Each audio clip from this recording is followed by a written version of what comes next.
প্রিয় ভিউয়ার্স, দেখতে পাচ্ছেন আম্মু কিন্তু আজকে এখানে বসে সিঙ্গারা বানানো শুরু করেছে।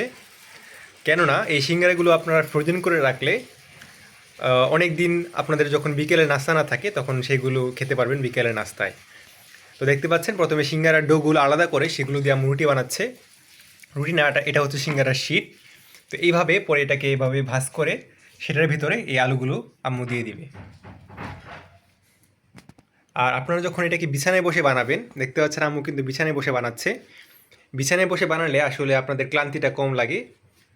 যদি আপনারা রান্নাঘরে দাঁড়িয়ে দাঁড়িয়ে বানান সেই ক্ষেত্রে জিনিসটা আসলে বেশি ক্লান্তিদায়ক। তো এইভাবে দেখতে পাচ্ছেন আম্মু কীভাবে সিঙ্গারার ভাঁজটা করছে। যে এইভাবে একটা সিঙ্গারা হয়ে গেল আম্মুর।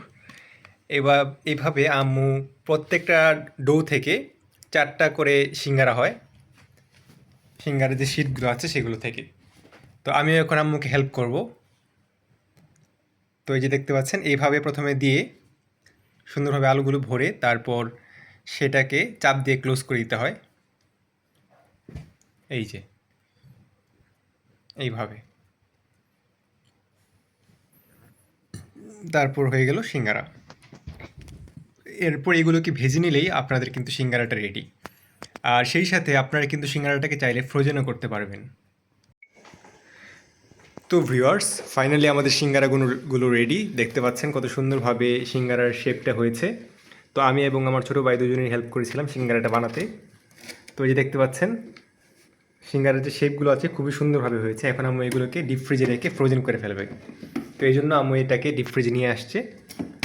তো মূলত এই ছিল আমাদের ব্লগ। ইনশাল্লাহ দেখা হবে আবার একটি পরবর্তী ব্লগে।